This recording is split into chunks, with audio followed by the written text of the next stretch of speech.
What's up? What's happening? Welcome in. It's Boston has entered the chat. I'm George Balekji. He's Travis Thomas in the PNC Bank studio. Come on. We got a full pack show for you guys today. Heavy on the NFL, as we always do on the first episode of the week. Yes. We'll recap the Patriots-Jaguars game. The Patriots lost, falling to 1-6. But the positivities we see in Drake Maye, but most importantly, the team being called out for being soft by its own head coach. We'll give out our game balls. We'll go around the NFL for Week 7 takeaways as well.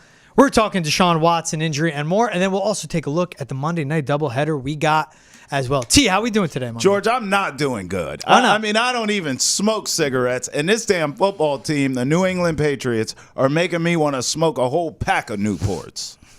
A whole pack, George. Like Cheyennes, Newports, Virginia Strong Slims. Menthols, Marlboro Reds. It's stressing me out, man. Big Tobacco making a comeback. No, I'm joking. Stressing me out, bro. Is it? Yes. Why? Because they are soft. And you know what's worse? Jerod Mayo calls his team soft. And you're like, oh, you got some nerve. I mean, my God. How about all the benefit of the doubt I gave this guy coming into this season? George, I argued with you for months. I said, look, man, the defense is going to be just fine. And you were like, well, how can you be so sure? I said, because he played defense. He's a defensive-minded coach. He played here. He knows what it takes. I thought for sure the defense would be just fine this season. I thought for sure the special teams would be just fine this season. I thought they would struggle offensively, but if Drake Maye could provide a spark, which he has, Yeah, they're still struggling then offensively. they would win games. And you know what? The defense has regressed. Special teams are regressing. We watch every week. Drake Maye is a spark, and it just doesn't even damn matter. This team is a mess, George. Outscored 73-37 the last two games. Oh, Yet to break 21 on the season. come on. Back-to-back games now, we've seen no semblance of a running game at all. Literally could not get the running game going at all. As of Patriots running backs, they had 20 yards on 12 carries. Patriots Wow. running backs. Wow. Drake Maye had 18 yards scrambling. 15 he got on one damn scramble. He's now the offense. No. What sucks about this loss the most is that Jaguars team was dead. Yes. They were a dead cat. Yeah. Coach is ready to get capped the second he steps off the jet. Yep. Back in Jacksonville. He's not making it off the tarmac with a job. No. That team's been out there in London since last Sunday. You think they still want to be out there? Hell no. They were desperate for a win, but the worst secondary in all of football. A team that doesn't get to the quarterback that well, but they have two talented defensive ends. Yep. Most importantly, this is a team that seemed to hit rock bottom time and time and time again. There's been a laughingstock around the league. They're a bottom tier team with the Patriots. Mm-hmm. And the Patriots weren't even in their area code of competition. Drake Maye was great. You couldn't point to anything else about this Patriots team. And what the Jaguars did, with all that talent they have on the outside, they looked him in the eyes and said, we're going to run the ball. Yep. You're not going to stop us. And we're not going to stop running the ball until you stop us. And you know who said that to start the season? Jerod Mayo and the Patriots. Yep, bingo. And they can't run the ball, and they're getting run all over. Yep. He's right to call them soft. They've been soft. Now, this is a team you cannot predict the injuries they have been given Sure. or the players are missing. Christian Barmore dealing with blood clots. Yeah. Juwan Bentley out for long term. Peppers. Jabril Peppers. We don't know if he'll ever be back in football, but he's on the commissioner exempt list for it now Right. as he deals with his off-the-field issues.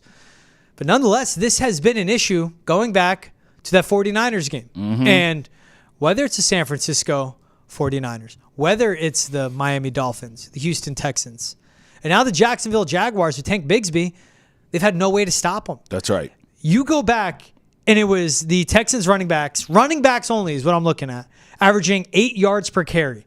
We saw 21 carries, 178 yards from Mixon and Dameon Pierce. Today, the Jaguars running backs average 4.4 yards per carry. Tank Bigsby himself, 26 carries, 118 yards, 2 touchdowns. They ran the ball 24 of the last 25 plays. Yeah. They're telling you, we don't care. Yeah. We're going to take the air out of the ball because that eliminates your best player. And their best player is a rookie quarterback. And that's a damning reflection on this roster, on this team. Yep. And once again,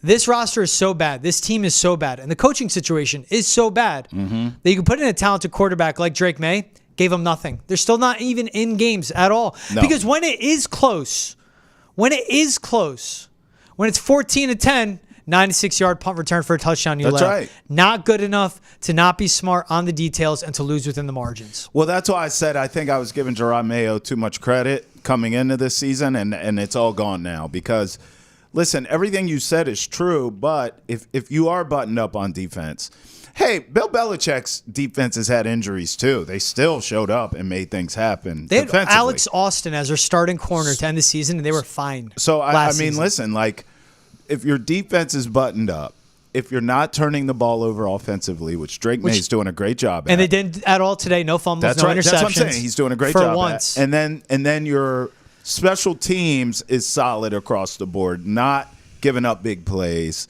making big plays of their own. You are going to win games. And this team should, in theory, win 4 or 5 games with that formula. But if your special teams are regressing every week, if your defense is getting worse and regressing every week, regardless of circumstance and situation, I get injuries, I get the off the field stuff, but the defense is getting worse. That's on Jerod Mayo. I'm sorry. I mean, you're not going to win anything. I'm convinced. And remember last week, we held our schedules, and we said, hey, with the way Drake Maye looked in his debut, all of a sudden, this loss we were looking at could be a win. I mean, that's what I'm doing with the schedule. It's over. I mean, I think this team has won as many game as they're going to. And I don't care what you or anyone else tells me, because I've been arguing with everyone. If you win one game in this league, I don't give a damn that Robert Kraft looks at Jerod Mayo like a son.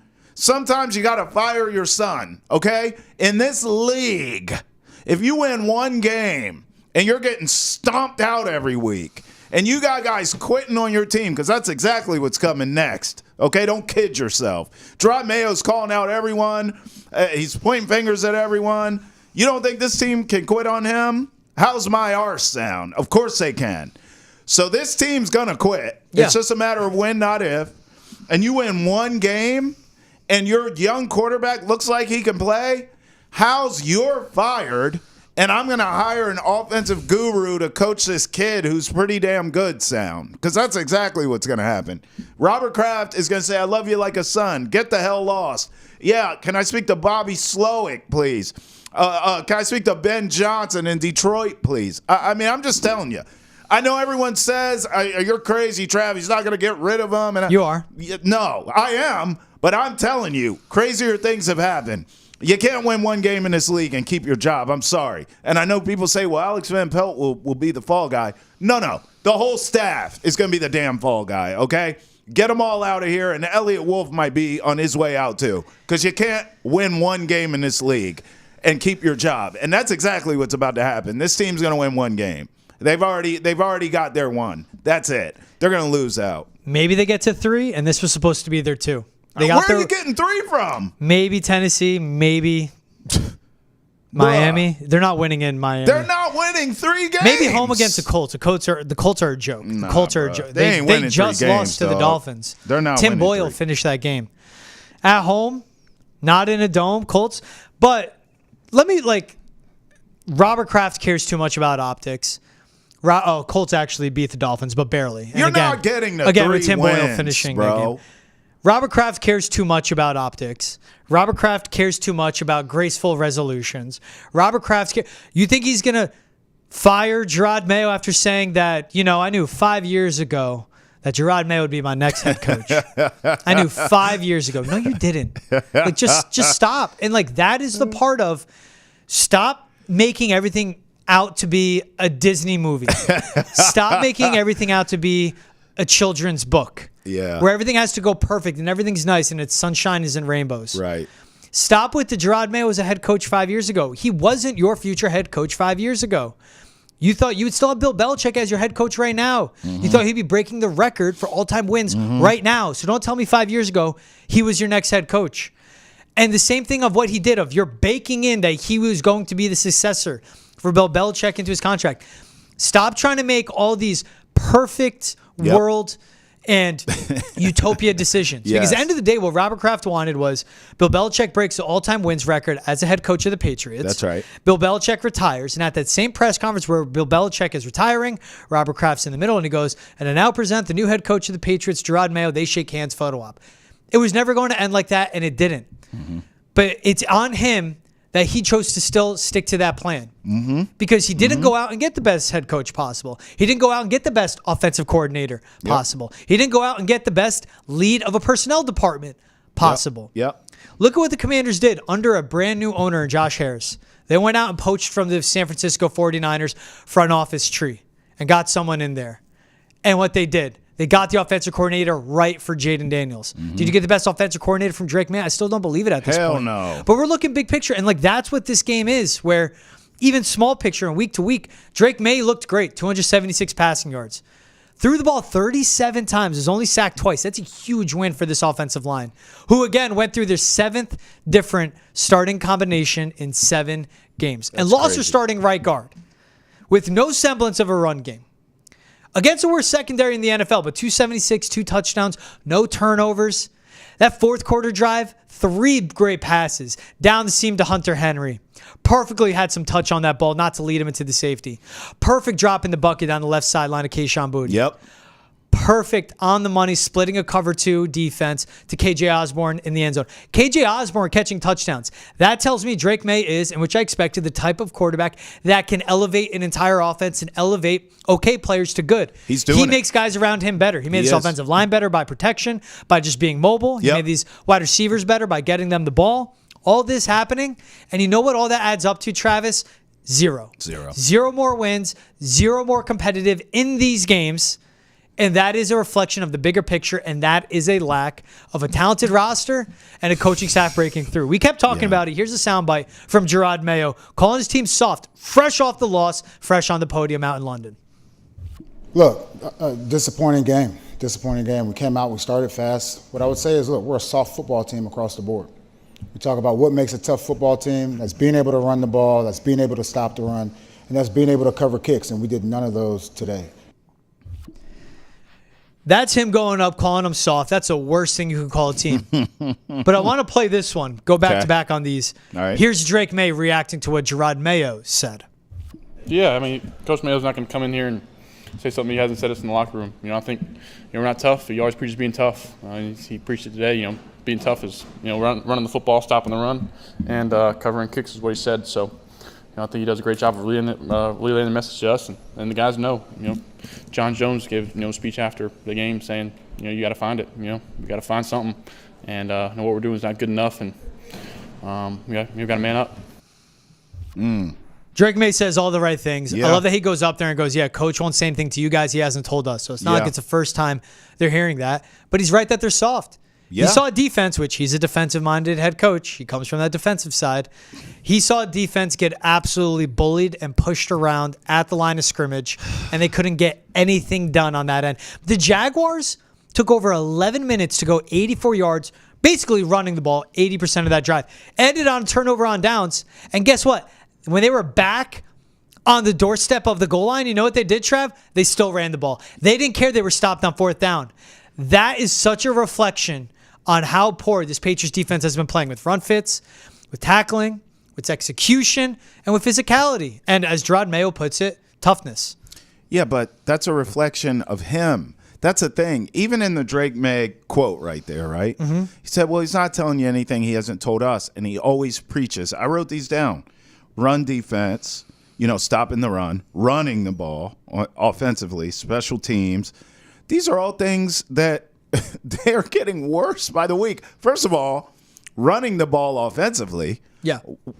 How? There's no commitment to the run. So that's on your play caller, right? That's on Alex Van Pelt. But that's a reflection of Jerod Mayo. You're the head coach. You're in charge. Stopping the run. I mean, you gave them the numbers, George. They're getting worse by the week. They're not getting better. They're not improving. They're getting worse. Yeah. That's on Jerod Mayo, a defensive-minded head coach who's supposed to be the tough guy, right? And then the special teams aspect is always on coaching. That's regressing. That has been solid all season long, and now all of a sudden it's starting to regress. I mean, again, we all watched it, but Jerod, where's the accountability? Now, he does take accountability. He does say, myself, the coaching staff, we have to get better. Remember last week he said, we failed Drake Maye. That's on us. So I'm not saying he's not taking the blame. I guess my issue is, as a new coach, I think that's some of this for me, George. When you're established head coach in this league and you call out your team like this, we're soft, you call players out, it can work. It can resonate. It can light a fire under guys. But usually it's because a talented team is underachieving. You as a head coach have been there. You had the blood, sweat, tears, and years with your team. You sort of have that cachet to stand up at that podium, call guys out. It resonates, they hear it, and then it translates to not only the following week, but moving forward. If you really think about it, Jerod Mayo has already called out this team going back to last week. And now this is a much more overt call out, right? We're soft. Okay, well, it doesn't get much more call out than that. My issue here, George, is that I just don't think the guy has a cachet. I think because he's so new, I think because he's still, trying to preach the gospel and change the culture and all that, that's not going to resonate. That's not going to fire this team up. It will go the opposite. I think guys will start to check out if they haven't already on Jerod Mayo. And by the way, you only have one win. You're losing all these games. What are you, 1-6 now? I mean, that is awful. So if guys start to really quit on you, what do you think's going to happen the rest of the season? I mean, it's going to be unwatchable. How's that sound? So that's my issue with the Jerod Mayo call out. Yes, you are taking some of the blame, but I just think you're too new and unproven to start calling guys out. That's not going to work. He's gone in the locker room and said everything, too. Even Daniel Kawale, one of their defensive linemen, said it. This is according to Andrew Callahan of the Boston Herald. He said, Jerod just said everybody got to check their ego when they come in, and I agree with him. I feel like a lot of guys think too highly of themselves and have to check their ego and come in and just play as a team. I feel like if we play as a team, nobody can stop us. Yeah. But if we go out there and do our own thing and play outside of the scheme, that's when we get beat. Playing outside of the scheme, that's what affects a run defense. Where are the fits? You're trying to do your own thing, trying to make a play on your own. Yep. That is a reflection on him calling out players. Like, absolutely. Hey, we're not good enough. Look in this look in this room. Y'all ain't talented enough. What the coaches call, do it. And if that fails, then that's on us. If they're not following execution, the run fits have been terrible. At the line of scrimmage, it got dominated. Tackling has been awful since week 3. Yes. Since that Thursday night game against the Jets, the tackling has not gotten any better. Regression. And that's part of it. And and Jerod Mayo commented on the execution. The execution is on the coaches as well as the players. Jerod Mayo ain't out there wrapping up running backs or lacking to do Tanks Bigsby. He's not the one freelancing on run defense. Now, when Belichick was a head coach, like part of what put Chase Winovich basically got him out of New England was he would try to do his own thing on run defense, and that wouldn't work. If you're not going to listen, you're leaving. Yep. Now I have to see how that response is. But nonetheless, this is a team that is right there for worse in the NFL. Titans, Patriots, Browns, Jaguars, is right there for worse in the NFL. Yep. But the Pats feel like they're on an island all on their own. Panthers. Because even if they're scoring 21 points, they're letting up 30 plus. Right. Even if they're scoring, or even if they only allow 15 points, they can only put up 10, but that was with a different quarterback. Right. They are not just deep enough, and they don't execute well enough. They're not disciplined enough to have this huge drop-off and expect one player to lift them all up. It's been bad. And then even the lack of production that they have. Now, Hunter Henry, 8 catches, 92 yards. That is huge because since the Seattle game, he's only had 9 catches, 94 yards his last 4. Patriots wide receivers, 6 catches, 87 yards. One catch in 22 of that, that's coming off the KJ Osborne touchdown. Another catch in 34, right? That's coming from the Kayshon Boutte drop in the bucket. If I do the quick math on that one, 87 minus 34, that's 53. Take off 22. It's 31. Yeah. That's 4 more catches for 31 yards. That's all they have outside of those 2 big plays. Here's Drake Maye talking about rookie wide receiver Ja'Lynn Polk, who had another tough time out on the field. We've got to find ways to get the football early. I need to get him in the game early. I think that'll help him. Feel involved. Got to make a better throw to him on the corner route on the first drives. Little things like that to get him involved because he's a good player for us, and we need him out there. So it's on me to kind of get him going. And throughout the week, he's always asking me to watch film and little things like that. And I guess throw after practice, he's always there. So maybe even got to do more. Whatever we're doing is do more. Says all the right things. Says man. all the right. Hey, That's what a did leader. he say, George? That's on me. That's on me. It ain't on you. Okay, Ja'Lynn Polk sitting up there saying, I got the best hands in the league. Please. You've been an absolute no-show, bro. 2 of them hit you right in the hands. You couldn't bring it in. I don't want to hear it. It's not on Drake Maye. But that's what leadership looks like. Hey, that's on me. We're going to get him going. That's my point. This kid's new. He's earning his way. He's earning his stripes. He's not going to throw someone under the bus. That's my issue with Jerod Mayo. I know he's a head coach, so obviously you have the platform to do it. I just think it's a wrong move to start calling out my team soft. Like, bro, come on. You haven't done anything here except lose. Okay, so now you're going to stand up here and start calling people out and be holier than thou on your high horse? No. I like what Drake Maye did there. And I got to tell you, too, George, Ja'Lynn Polk has to mature here. You got to use this as a learning experience. I hate what he did on social media after the game, and I believe he took it down, right, George? Yeah, post on his Instagram story, all black screen with the deuces with emoji. The deuces. I mean, come 2 on, hands. bro. We got to be better than this. I mean, are the deuces for the 2 drops that you had in the game Could be for the 2 balls that hit you right in the hands that you dropped? Is that what the deuces is for? Are you giving the deuces to social media saying you're getting out of here? Are you giving the deuces to your team saying you quit? I mean, you can't do this stuff. And then you delete it after, which tells us you were definitely being petty and lame. This is a mess. I'm telling you, George, it's not like, think about this. If this team was 1-6 and they were losing games the same way in a good way, meaning they were a play or 2 away, but the defense is there, special teams is there, they're not turning the ball over, they're not getting stupid penalties. Drake Maye is showing what he's showing us here. Yeah, and they were close games. Yes, and competitive. They were losing by a play or 2 down the stretch. Then we could pinpoint and say, oh, just wait until they get that one game-breaking wide receiver, right? Or they get another weapon for Drake Maye, or they get this, or they get that, or a better offensive line, whatever it is. Yeah. But that's not the case. Yeah. They are losing consistently, but now it's them getting blown the hell out. And it's a mess, and there are penalties, and there are stupid play calls, and I'm telling you, George, this is getting away from this head coach, which each passing week. If they get smoked by the Jets next week, which is not inconceivable, I'm telling you, at some point, you all are going to agree with me down the stretch here that this guy's job is at jeopardy. I'm telling you.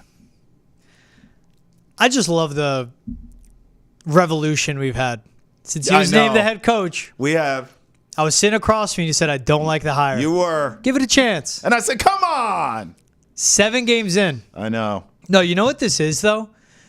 These London games matter a tremendous amount to all these owners. Of course. Because trust me, the entire league is watching. Yes. The entire country's watching. It's awesome. I love it being on the East Coast. You wake up. Me too. Making your breakfast, having your coffee, 9:30 in the morning, kickoff. Kegs and You're eggs, watching baby. every play. Exactly. But, and it even goes back to that November 12th loss to the Colts. Yes. That was the London game, I believe. That was London. And that was a Germany game, last year. Oh, it's Germany. So that was a Germany game, November 12th against the Colts. They lost 10-6. Yep. And that was a nail in the coffin, as was reported by the guys that are media institutions here in Boston for a long time, as yes. he's moving on from Belichick. Yes. That's a deciding factor. Yes. Robert Kraft and Jonathan Kraft were out there in England, and they were out there in London. Mm-hmm. These national games matter. Mm-hmm. Why do you think Woody Johnson fired Robert Saleh fresh off a London loss? Sure did. Patriots are going to come back from this London loss. They're going to get to Foxborough, and there's going to be a meeting. Robert Kraft, Jonathan Kraft, Robin Glazer, and Jerod Mayo. And they're going to go, hey, what's up? Nothing's getting better. Mm-hmm. Offensive coordinator, great first 2 drives. Mm-hmm. Fell off after a cliff after that. We see the quarterback, but what are you going to do with the play calling? Defensively, why is it still happening? Something has to change. Fair questions. Better or not, because I don't know who would take over. There's no play callers on the offensive side on this Patriots coaching staff. No. There are no previous NFL play callers to take on that role. No stud players. Defensively, can go get either. Jerod, can you take over the play calling? DeMarcus is a first-time defensive coordinator. Yeah. You were a DC. Can you do that? Like that, something will come out of this because Robert Kraft is now watching another blowout loss. This one happening in London and being okay. It's the same thing of this team absolutely sucking. Yeah. Because people are going to walk away. Last week it was fun. This week there was a flashes from Drake Maye. But consistently this team struggled. With their first 2 possessions generating 131 yards of offense, their following 3 drives, 19 yards of offense and 0 points. And then from there, 5 plays, 9 plays, 5 plays, 4 plays. Going punt, touchdown, downs, end of game. This offense is losing it. Let's get to game balls. We always do this. Yep. Offensive game ball, who gets it? I told you they stress you out. It's obviously Drake Maye. I don't need a SIG. Listen, bro, Yeah. I'll be honest with you, right?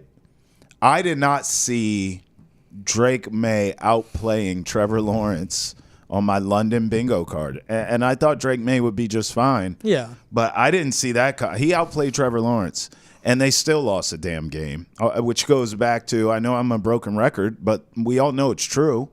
I mean, if you have a run game, if your defense shows up in London, if your special teams doesn't give up an absolute backbreaker, you win the game. I mean, Drake Maye outplayed Trevor Lawrence. Trevor Lawrence only had to throw the ball 20 times. Yeah, because they ran it down their face. But I'm just saying, like, say it out loud. Drake Maye outplayed Trevor Lawrence. You should win that game, okay? And for everything you laid out with the Patriots, of now they come back home and they're having closed-door meetings about what the hell is going on, that should be happening on the other sideline. That should be a coach who should be getting fired after this game. Yeah. The Patriots should have beat the Jaguars, and Doug Peterson should be looking for work. Yeah. Instead, you give them new life now, okay? Because they won last week in London, and then this week they just punked you. Won 2 of their last 3 games. Right. So they bullied the Patriots. That's one way to rally a team. Hey, we're going to go out here and punch this team in the bleeping mouth. And they did it. So now they're starting to believe again in their head coach and believe that their season's not over, even though we know it is. Mm-hmm. So, I mean, it is. I almost think that's even worse for the Patriots. Like, damn, this is a winnable game for you going into it. This team's dead to rights, and they now have life because they beat you, and now you're questioning your season. I mean, it's worse. It's like everything just got flipped upside down. It's unbelievable to me. And all those conversations you said that should be had now in Foxborough are fair conversations to have. And we know what's going to come out of it right now. They're going to come out. We have full support and belief in Jerod Mayo and this staff. Well, okay. Let's see, because there's a lot of football left to be played. And I'm not seeing the silver lining here. Last week was different because it was Drake Maye's debut. And you could take from that and you could say, man, the kid looks good. Let's build off of this. They didn't build Shaq. Okay, they didn't build anything. Yeah. They went backwards. The kid built, Drake Maye built, the team went backwards. So if I'm a fan right now, and certainly in the media, all I have is Drake Maye. It's just watching him develop every week. Because there is nothing else worth watching on this team. They're not winning games. None of these young receivers are stepping up to the bill. That's why I'm so hard on Ja'Lynn Polk. It's like, bro, like, you're young. You should be hungry and working hard and wanting to grow with this quarterback. No one on this team outside of Pop Douglas, wide receiver-wise, is doing a damn thing. And Pop was sick this week. So this is your opportunity as a young Thundercat on this team to go make it happen, and no one's doing anything. I mean, it's a mess, George. I am watching for the development and the young maturation of Drake Maye, and that is it. Because Lord knows there is nothing else to see here. Nothing. Unless you like watching And they got train 10 wrecks. games left. Yeah, exactly. That's terrible. I mean, just 10, but cancel. if it's 10 games of uncompetitive football, Right. like, F that. Yeah. Literally forget that, and that's what Patriots fans will say. Right. There already is that disconnect. Like it happened in the Miami game. That's right. Beautiful weather. Stadium was only 80% full. Yep. They lose. Yep. Cool. You have a rookie quarterback. That's going to go old quick because you're not winning games. You're not even close. Preach. It's not competitive. Preach. Offensive player of the game for me is Drake Maye, 276 passing Yeah. yards, 2 touchdowns, no turnovers, completed 70% of his passes. He did everything right. Had that 15-yard scramble, which was great too. Broke a couple tackles, went up the middle. I mean, just seeing the flash of his leg usage, but he was composed, he was confident, he was decisive, he was doing off-platform, he was moving. He got better game by game. Absolutely. But this wasn't the best pass rush. He took a step back in competition he was facing. Yeah. It's easier when you're going against Hines Allen and Trayvon Walker than Right. Will Anderson and Daniil Hunter. What about defensive player of the game? Who gets a game ball I mean, for you no there? one for New England. I wouldn't even dare. I went Devin Lloyd because he had a sack, 11 tackles. He was all over the place. But I couldn't pick. I tried. This is the second week in a row where I'm like, man, I got to try to give someone some props here on the New England defense. Who the hell can you give props to the last few weeks? No one. No one. Maybe How's that sound? You'd think of like a Kyle Duggar making a lot of tackles, but they're all 9 yards downfield. Right. Defense plays this bad, lets up these many points. No one gets it from me. I'm null and void on my defensive player of the game. No one's getting it from me. Team MVP, it's Drake Maye. We're going Patriots. We're going both on that one. Yeah. It's bad, man. It's bad. It's terrible. Patriots now 1-6, 32-16 loss to the Jacksonville Jaguars. They're now 1-6. Next week they come home 1 p.m. kickoff in Gillette against the Jets. We'll see how that one goes. We will see how that one goes. We know. L City. Defense can't stop anyone, and even if you have a bad offensive line, like the Jaguars do, not a good offensive line, Patriots will make you look good. Facts. Breece Hall, Braylon Allen, Devontae Adams, Garrett Wilson, Facts. and that pass rush. It's going to be bad. All right, let's go into a little NFL Week 7 takeaways. What happening out in Cleveland? Deshaun Watson goes down. As of the recording of this podcast, we don't know the actual injury, but quick reportings, it was an Achilles injury. Yeah. We watched a replay in it. slow-mo. It was like the Aaron Rodgers injury. You just see it run up the calf. Yeah. Deshaun Watson goes down in 18 games for the Browns. Prior leading up to this one, he had 19 touchdowns to 12 interceptions, completed 60% of his passes, 179 yards per game he averaged, looked absolutely vacant. And Deshaun Watson, we know the reason he ended up in Cleveland. We know why he ended up there, how the Haslams had to give him 100% guaranteed money just for him to go there. Couldn't happen to a worse guy. Yeah, I mean, There's the Deshaun go. Yeah, well, I mean, listen, like the fans cheering and all that stuff, you know, that's not my business. I'll let them handle that out there in Cleveland on their sports talk radio and all their shows that they're doing. I don't give a damn about that. I don't like cheering for players to get hurt. But I tell you one thing. I'll say this about their franchise at this point. I just think the whole thing's a shame because that roster is so good and so talented. Yep. And I've been saying this for years. There's Browns fans that don't even really agree with me, but I personally really like Kevin Stefanski. I think he can coach.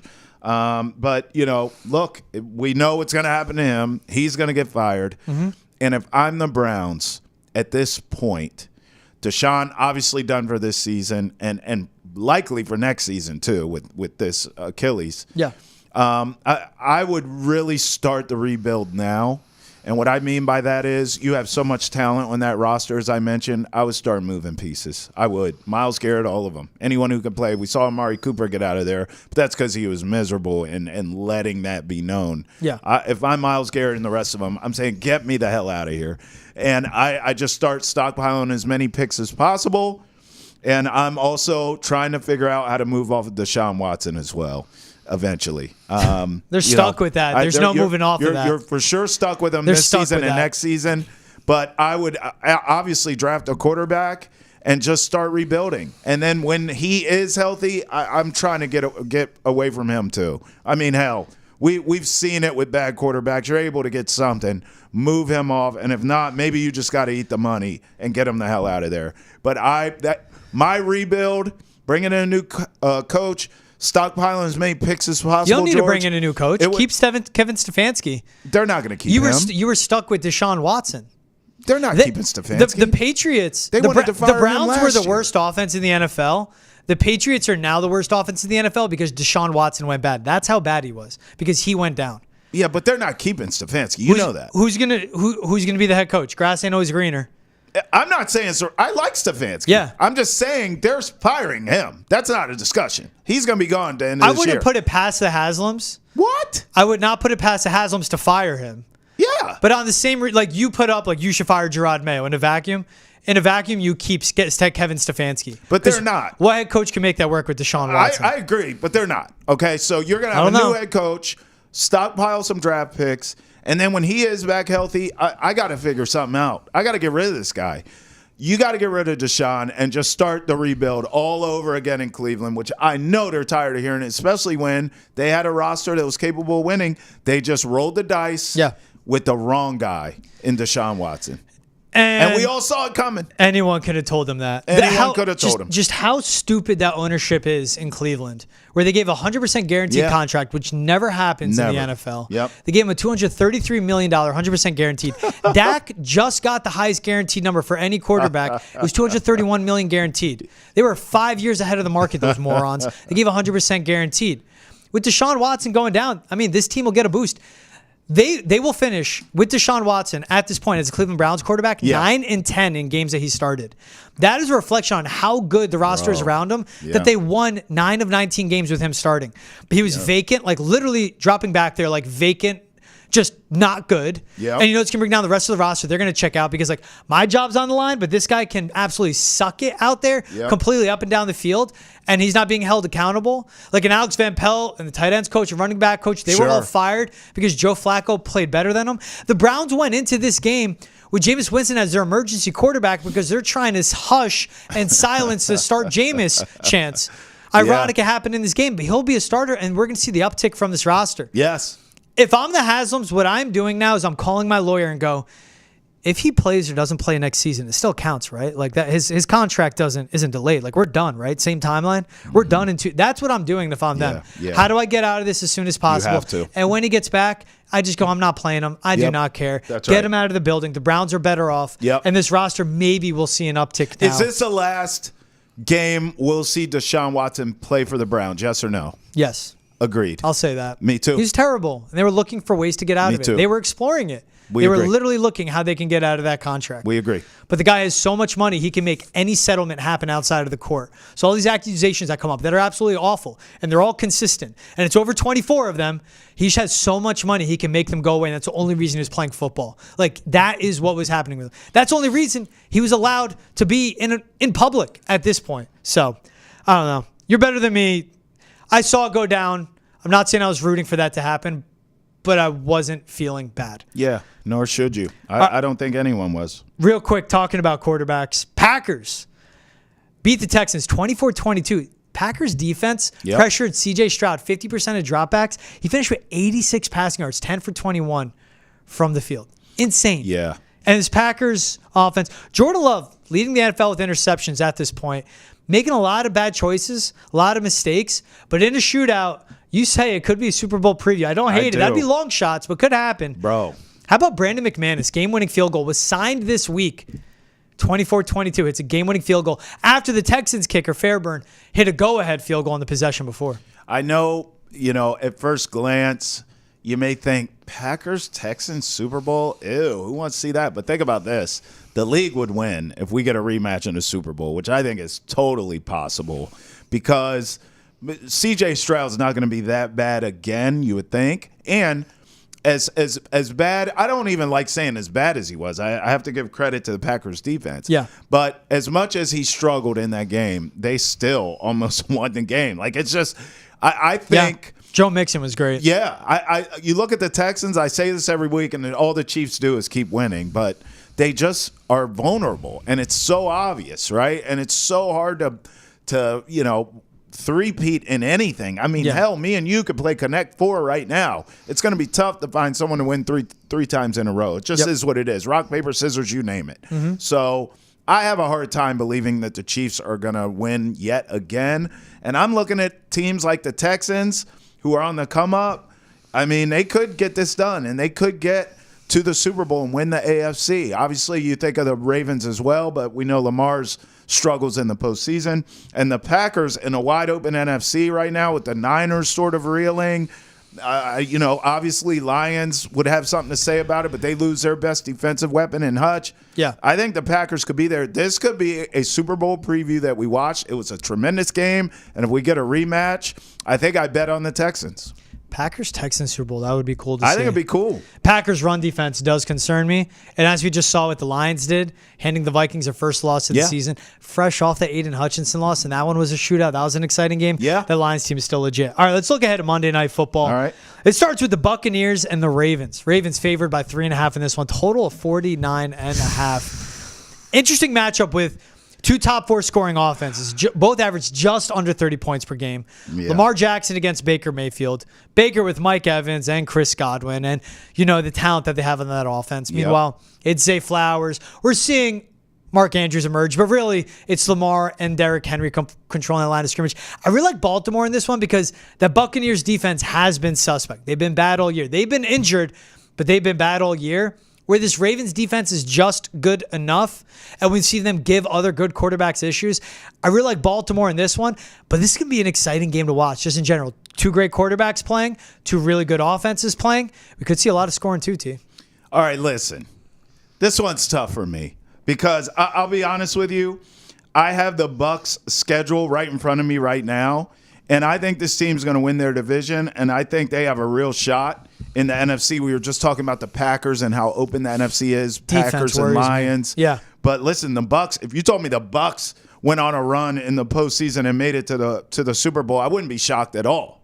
I mean, with that quarterback, with that coach combo, it would make sense. But I bring all this up because I'm looking at the Bucs schedule: Ravens, Falcons, at the Chiefs, 49ers, and then the bye week. We're going to learn so much about this team in the next 4 weeks. And I think they're going to win a couple of these. Yeah. Obviously, Atlanta comes to mind. They should be able to win, and maybe San Fran. I'm not going to give them the Ravens here. I'm going to take the Ravens in the game, but I like the Bucs to cover, George. I think this is going to be a great game. Lamar is 22-3 against the NFC in his career. Do you know why? It's because they don't see him enough. Exactly. In the AFC, all those teams, you kind of get a feel for how he plays. In the NFC, he usually smokes these teams. I don't think he smokes the Bucs. I believe in the Bucs big picture. I will take the Ravens here. Another thing, when the Ravens play good teams, it feels like it's always close. Yeah. It feels like it's always some Lamar magic down the stretch that sort of he pulls a rabbit out of the hat yet again, even on the road. I'm going to go Lamar here, magic late. Give me the Ravens 26, Bucs 24 in a great game. I'll take the Bucs to cover and have a chance to steal it late, but Lamar's Lamar. You're sweating that late over. Yeah. 49.5. You got him right at 50 on the dot. Yeah, you're right. I like this. We're head-to-head. I'm just going to take the Ravens. I don't like laying more than a field goal, but this Baltimore team favored by -3.5. Yep. They're really good. I know that this game is going to be on the road in Tampa, but it's more of just how bad this Tampa Bay defense is, and that's what worries me. Okay. Because these are two teams that can score a ton, but if you can't get stops, and this Tampa offense to me is different than the 41-38 shootout we saw between the Ravens and the Bengals. Again, Bengals, really bad defense, but their offense kept them in it. Baker's good. He's not a Joe Burrow. That offense is good. It's not what they have out there in Cincinnati. Sure. But more importantly, I just believe in this Baltimore team that, more importantly, can just control the clock with running the ball with Derrick Henry. I mean, he's just been a man possessed. He's been revived. And I just think this is something where the Ravens separate early, eat up the clock, and Tampa can never really get back into it because this is a deep defense. Not as good as we've seen in the past. Yep. But with this offense being so much more balanced and so much more consistent and Lamar just so much more comfortable, and the addition of Derrick Henry, just, again, it controls the game and they control line of scrimmage. I really like the Ravens in this one. You said 26-24. 26-24 Ravens. 31-17 Ravens. Ooh. Okay. Yeah. All right. I think their defense really controls it. All right. Second of the head-to-head. Yeah. So, like, Ravens-Bucks will be great. Then the NFL goes 9 p.m. kickoff on the East Coast. Chargers and Cardinals. Stupid. It's dumb, isn't it? Chargers number one scoring defense, though, in the NFL. They run the heck out of the ball. Quentin Johnston, last I checked on the injury report, I believe he is doubtful. Meanwhile, Ladd McConkey is questionable. Justin Herbert doesn't have a ton of guys to throw to. Yeah, they're not good anyway. This Ravens, this is a bottom 5 run defense in the NFL, bottom 5 defense overall. I really like the LA Chargers in this one. We're going head-to-head here. And it's a pick 'em. It's a pick 'em, Chip. Yeah, we're going head-to-head. because I'm on the Cardinals. Interesting. But it's funny. It's the most backhanded compliment I can give. Okay, let me hear it. So I'm taking the Cardinals because these are 2 empty calorie quarterbacks. What I mean by that is, now I'll give Justin Herbert a little bit of a pass because he's had absolute morons as head coaches. Until now. But he's an empty calorie quarterback in that I've seen stats from him. Mm-hmm. I've seen him make all the eye-popping, incredible throws from every platform. Yep. I've seen him do amazing things, and he just doesn't win enough. Kyler Murray is literally the epitome of an empty calorie quarterback. He is a fantasy football quarterback. He will get you numbers. He will get you stats. He, too, will have eye-popping throws and runs from every platform, and you're just like, man, this little guy can play. And then they lose. He doesn't win enough games. In a game where 2 quarterbacks are going head-to-head that just have come up short in terms of leadership and winning, I'm going to go with the guy who has the better options, the better weapons. Yeah. That's Kyler Murray right now. Okay. And so I like Harbaugh. I think he's a great coach. I think the Chargers will be better in December and January, which is really what matters for them because they usually, pull a Charger and choke down the stretch. But all that's predicated on running the ball and defense. And also, can Justin Herbert be the guy that's not empty calories? Is there sustenance there? Is there he, in a close game down the stretch, and maybe we see it in this game, he can make the plays and he can win the game for you in the end. I haven't seen it yet. And because of that, all things being equal between those two, Kyler has the better weapons. Kyler's at home. I'll go Cardinals here and pick them. But I don't trust either one of them. Every game's a road game for the Chargers, even if they're home at SoFi. Good point. Look, as banged up as the Chargers are on the outside, Yep. I mean, Justin Herbert's coming off his season best game, 237 yards, in a win over the Denver Broncos in Mile High. A 23-16 win against the best defense in football. No matter how banged up the wide receiver room is, the Chargers run at one of the highest clips in the NFL. Yep. And the Cardinals can't stop it. It boils down, it's so simple. Just keep doing that behind how good their offensive line is. And then they have that quarterback that when you need him, he can pull through. I was actually surprised this is a pick 'em. And to me, that's disrespectful to the Chargers in a way. Like, they should be 2.5-point favorites. They should maybe be right there at a field goal. So I'm going to lay the points. I like the Chargers in this one. I think it's going to be low scoring. I think it's going to be ugly. 21-10 final. Okay. Well, we have similar scores but different. I'm going 24-20 Cardinals. Hey, if you're going to bet on Kyler, I am. you're betting on a Monday night. Because you know what happens Friday? What? Call of Duty drops. That's it. Kyler's done. New COD's coming out. Kyler's numbers. Tanking right there. He's Travis Thomas in the PNC Bank studio. I'm George Balekji. This was Boston Has Entered the Chat. Appreciate you guys for tuning in. Wherever you get your podcasts, Spotify, Apple, Amazon Prime. Please like, subscribe, download, rate, and review. If you're watching on Nesson's YouTube page, hit the subscribe button. T, are you going to get the new COD for your kid? That was smooth, man. No, I'm not, man. I got too much going on, man. If I start playing video games again, my wife will definitely leave me. She's this close anyway. No, you know I'm why not you're giving her a smart? reason. You know why you're smart? You have a future collegiate goalie. That's right. If you get him COD, Yeah. that's less time on the pitch. That's right. That's more time with the sticks. Yeah. Yeah, I hear you. If we get any games, we're getting FIFA so he can study the game. I like that. Hey, shout out to our director, Jay, dropping in my ear. New COD comes out Friday. Jay knows games. He's Double T, I'm GB. This is Boston's End of the Chat. Thank you so much for watching, tuning in. We'll see you guys same time, same place tomorrow as well. Have a good one.